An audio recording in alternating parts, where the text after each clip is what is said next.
Hello students, स्वागत है आपका विद्यार्थी कोचिंग सेंटर के इस यूट्यूब चैनल पे। आज हम लोग केमिस्ट्री के क्वेश्चन करने जा रहे हैं। चैप्टर फर्स्ट, रासायनिक अभिक्रियाएं एवं समीकरण। आज के वीडियो में हम लोग 25 अति लघुतरीय प्रश्न देखने वाले हैं जो एग्जाम में 1 मार्क्स के अंदर पूछे जाते हैं, या फिर इससे question fill in the blanks बनते हैं, या फिर आपके ऑब्जेक्टिव क्वेश्चन बनेंगे। तो बने रहिएगा अंत तक। उससे पहले अगर आप लोगों ने चैनल को सब्सक्राइब नहीं किए हैं तो इसको सब्सक्राइब कर लें, ताकि हमारे और वीडियो आपको समय पे मिल सके। तो शुरुआत करते हैं अपने पहले क्वेश्चन से। हमारा पहला क्वेश्चन है, उपचयन को रोकने वाले पदार्थों को क्या कहते हैं। बताना है कि वैसे पदार्थ है जो उपचयन अभिक्रियाओं को रोकते हैं, उन्हें हम क्या कहते हैं। तो याद रखिएगा इसका सही आंसर होगा प्रतिऑक्सीकारक। वैसे वैसे पदार्थ जो उपचयन की अभिक्रिया को रोकते हैं उन्हें हम लोग प्रतिऑक्सीकारक कहते हैं, और जो उपचयन अभिक्रियाओं में मदद करते हैं उनको हम लोग ऑक्सीकारक पदार्थ कहते हैं। तो यहाँ पे क्वेश्चन है कि उपचयन को रोकने वाले पदार्थों को, तो उसको हम लोग प्रतिऑक्सीकारक कहते हैं। बढ़ते हैं दूसरे क्वेश्चन की ओर। दूसरा क्वेश्चन है हमारा, उपचयन और अपचयन का दूसरा नाम क्या है। उपचयन अपचयन का दूसरा नाम क्या है। तो आपको पता होगा, इसको हम लोग रेडॉक्स रिएक्शन के भी नाम से जानते हैं। तो रेडॉक्स अभिक्रिया वैसी अभिक्रिया होती है जिसमें उपचयन और अपचयन दोनों अभिक्रियाएं एक साथ होती है। तो याद रखेंगे, उपचयन अपचयन का दूसरा नाम रेडॉक्स अभिक्रिया। बढ़ते हैं अगले क्वेश्चन की ओर। अगला क्वेश्चन है हमारा, श्वसन को कौन सा अभिक्रिया कहते हैं। हमारा जो श्वसन है वो किस अभिक्रिया के कैटेगरी में आता है। ऐसा देखेंगे, इसका आंसर है हमारा उष्मा क्षेपी अभिक्रिया। हमारा जो श्वसन है वह उष्मा क्षेपी अभिक्रिया में आता है। बढ़ते हैं अगले क्वेश्चन की ओर। अगला क्वेश्चन है हमारा, जब पोटेशियम धातु की जल से क्रिया करवाते हैं तो इसका क्या होता है। यहाँ पे क्वेश्चन है, जब हम पोटेशियम मेटल का जब जल से अभिक्रिया करवाते हैं तो इस पोटेशियम का क्या होता है। तो याद रखेंगे, पोटेशियम का ऑक्सीकरण होता है, क्योंकि यहाँ पे पोटेशियम जल के ऑक्सीजन से जुड़ता है। तो यहाँ पे एक जो रिएक्शन होगा, जो अभिक्रिया होगा, वो एक ऑक्सीकरण अभिक्रिया होगा। तो जब पोटेशियम धातु को जल से अभिक्रिया करवाते हैं तो पोटेशियम का ऑक्सीकरण होता है। बढ़ते हैं आगे। पांचवा क्वेश्चन हमारा है कि श्याम श्वेत फोटोग्राफी में किस यौगिक का प्रयोग होता है। याद रखेंगे, श्वेत फोटोग्राफी में हम लोग किस यौगिक का प्रयोग होता है। तो इसका सही आंसर हमारा AgBr, सिल्वर ब्रोमाइड का इस्तेमाल करते हैं हम लोग श्याम श्वेत फोटोग्राफी में। ये क्वेश्चन आप लोग ध्यान में रखेंगे कि फोटोग्राफी में किस यौगिक का इस्तेमाल करते हैं, तो सिल्वर ब्रोमाइड का, AgBr। बढ़ते हैं अगले क्वेश्चन की ओर। अगला क्वेश्चन हमारा, लोहे में जंग लगना किस प्रकार का उदाहरण है।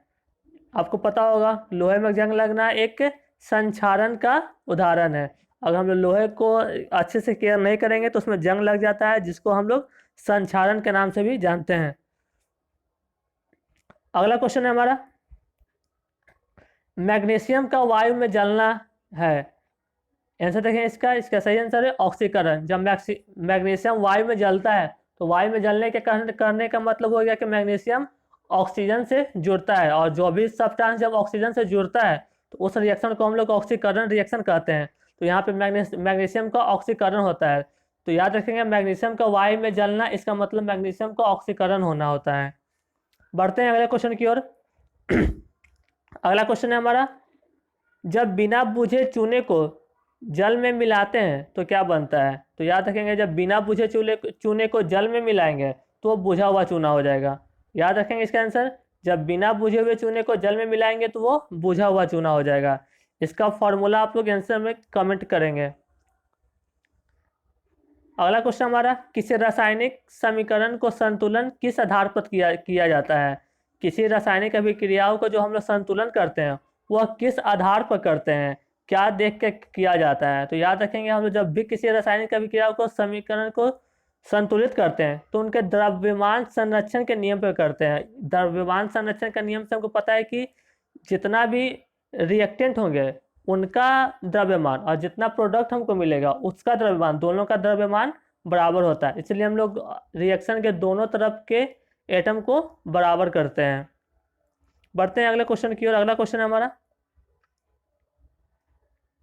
चिप्स बनाने वाले चिप्स के थैले में कौन सी गैस युक्त कर देते हैं ताकि उनमें उपचयन ना हो सके। ये क्वेश्चन एग्जाम में भी आया हुआ है कि जब चिप्स का जो थैली होता है उसमें कौन सा गैस भरा हुआ होता है। तो याद रखेंगे, नाइट्रोजन इसका सही आंसर हो जाएगा नाइट्रोजन। चिप्स वाले थैली में नाइट्रोजन गैस भरा जाता है ताकि उस चिप्स का उपचयन ना हो, वो ऑक्सीकरण से अभिक्रिया ना करे और उसको खराब ना हो।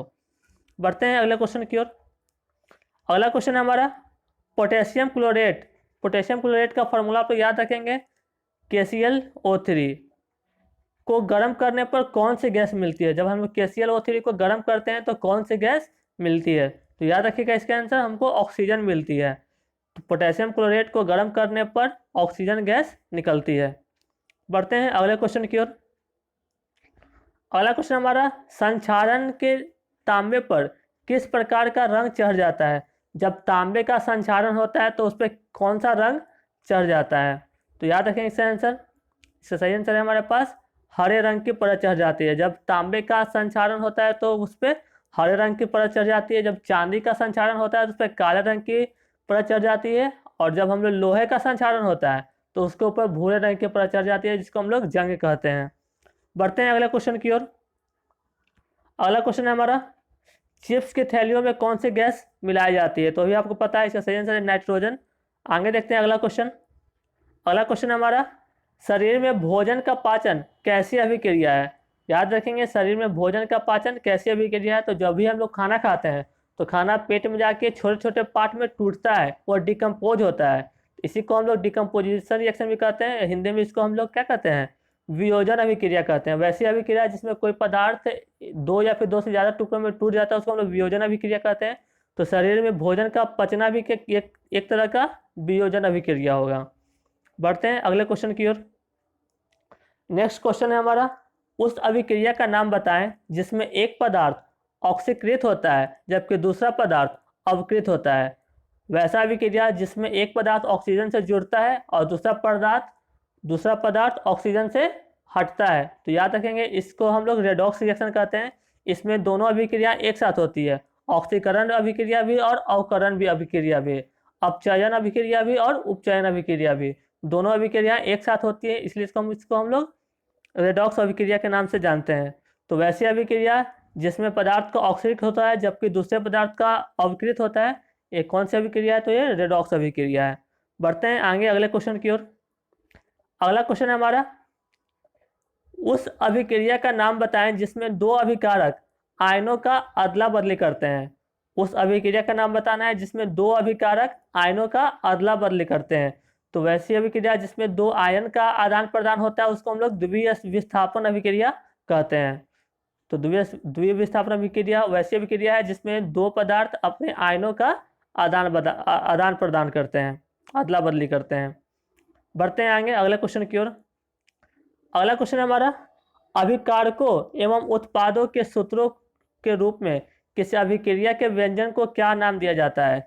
अगर हम लोग किसी रिएक्शन के में जो अभिकारक हैं उनके सिंबल या फार्मूला के आधार पर उनको जब दिखा देते हैं, जब उनको हम लोग रिप्रेजेंट करते हैं तो उसको हम लोग रासायनिक समीकरण के नाम से जानते हैं। तो रासायनिक समीकरण का मतलब क्या होता है, किसी अभिक्रिया में अभिकारकों एवं उत्पादों को सूत्र और फार्मूला से जब हम दिखाते हैं उसी को हम लोग रासायनिक समीकरण के नाम से जानते हैं। आगे बढ़ते हैं अगले क्वेश्चन की ओर। अगला क्वेश्चन है हमारा आयनों के बीच अभिक्रिया को प्रदर्शित करने वाले समीकरण को क्या कहते हैं।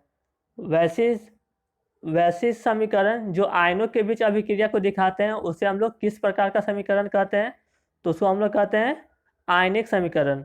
आयनिक समीकरण किसको कहेंगे, तो जो आयनों के बीच का अभिक्रिया को दिखाते हैं उनको हम लोग आयनिक समीकरण कहते हैं। क्वेश्चन फिर से सुनिएगा, आयनों के बीच अभिक्रिया को प्रदर्शित करने वाले समीकरण को क्या कहते हैं, तो इसका सही आंसर हो जाएगा आयनिक समीकरण। आयनों के बीच अभिक्रिया को प्रदर्शित करने वाले समीकरण को हम लोग आयनिक समीकरण कहते हैं। ये भी क्वेश्चन मिलेगा कि आयनिक समीकरण किसे कहते हैं, तो आप लोग लिख पाएंगे कि आयनों के बीच अभिक्रिया को जो प्रदर्शित करता है उसी समीकरण को हम लोग आयनिक समीकरण कहते हैं। आगे बढ़ते हैं अपने 19वें क्वेश्चन की ओर। हमारा 19वां क्वेश्चन है जब मैग्नीशियम तार को वायु में जलाया जाता है तो किस प्रकार की अभिक्रिया होती है। तो याद रखेंगे जब भी कोई वस्तु जलती है तो ऑक्सीजन से अभिक्रिया करती है, ऑक्सीजन के साथ वो जुड़ती है। तो जब मैग्नीशियम को हम लोग जलाते हैं तो मैग्नीशियम ऑक्साइड मिलता है, मतलब मैग्नीशियम और ऑक्सीजन एक साथ जुड़ते हैं। तो मैग्नीशियम जब ऑक्सीजन के साथ जुड़ रहा है तो इसका ऑक्सीकरण हो रहा है। तो याद रखेंगे इसका सही आंसर संयोजन अभिक्रिया, मैग्नीशियम ऑक्सीजन के साथ जुड़ जाता है और हम लोग जानते हैं कि जब दो पदार्थ किसी के साथ जुड़ता है तो उसको हम लोग संयोजन अभिक्रिया कहते हैं। जब दो पदार्थ एक साथ जुड़ जाते हैं और एक नए पदार्थ का निर्माण करते हैं तो उसको हम लोग संयोजन अभिक्रिया कहते हैं। इस अभिक्रिया में मैग्नीशियम और ऑक्सीजन दोनों एक साथ जुड़ जाते हैं, इसलिए इसको हम लोग संयोजन अभिक्रिया के नाम से भी जानते हैं। और यह एक तरह का ऑक्सीकरण अभिक्रिया भी है। एक अभिक्रियाएं एक से ज़्यादा कैटेगरी में आ सकते हैं, इस बात का आप लोग ध्यान रखेंगे। यह अभिक्रिया संयोजन अभिक्रिया भी है और ऑक्सीकरण अभिक्रिया भी है। और सिंस जलाने के लिए यहाँ से हमको ऊष्मा मिलती है, तो ऊष्मा जब जिस अभिक्रिया से हमको ऊष्मा मिलती है उस अभिक्रिया को क्या कहते हैं, ये बात आपको पता होगा। इसको आप लोग कमेंट में जरूर लिखिएगा। हमारा 20वां क्वेश्चन है, NO2 का धुआं किस रंग का होता है? जिसको हम लोग नाइट्रोजन डाइऑक्साइड कहते हैं, इसका धुआं किस रंग का होता है? तो याद रखेंगे, नाइट्रोजन डाइऑक्साइड का धुआं भूरे रंग का होता है। अगला क्वेश्चन हमारा, लोहे पर चढ़ने वाली जंग की परत किस रंग की होती है? तो ये भी क्वेश्चन आपको पता होगा। जब लोहे पर जंग चढ़ लगती है तो उसका रंग भूरा होता है, तो लोहे पर जंग लगने वाली परत भूरे रंग की होती है। बढ़ते हैं आगे। जब लोहे को खुला में रखा जाता है तो भूरे रंग का क्यों हो जाता है? जब हम लोग लोहे को खुले में छोड़ देते हैं तो उसका कलर ब्राउन होने लगता है। क्यों? क्योंकि उस पर जंग लगने लगती है। इसका कारण क्या है? तो संक्षारण के कारण लोहा का संक्षारण शुरू हो जाता है, इसलिए उस पर जंग लगती है जो भूरे रंग की होती है। बढ़ते आएंगे अगले क्वेश्चन की ओर। अगला क्वेश्चन है हमारा, संक्षारण के कारण चांदी पर किस रंग की परत चढ़ जाती है? जैसे पिछले क्वेश्चन में हम लोग देखना था कॉपर किस रंग का हो जाता है, तो हरे रंग का। तो चांदी किस रंग का हो जाता है? तो काले रंग का हो जाता है। एक क्वेश्चन आप लोग याद रखेंगे, संक्षारण के कारण चांदी पर काले रंग की परत चढ़ जाती है। अगला क्वेश्चन हमारा, उस अभिक्रिया का नाम बताएं जिसमें किसी पदार्थ में ऑक्सीजन जुड़ती है। तो याद रखेंगे, जब भी किसी पदार्थ में ऑक्सीजन का जुड़ाव होगा, जो ऑक्सीजन जुड़ेगी, उसको हम लोग ऑक्सीकरण अभिक्रिया कहते हैं। तो उम्मीद करते हैं सारे क्वेश्चन आपको समझ में आए होंगे। इसको याद करेंगे और वीडियो को शेयर जरूर करें। Thank you.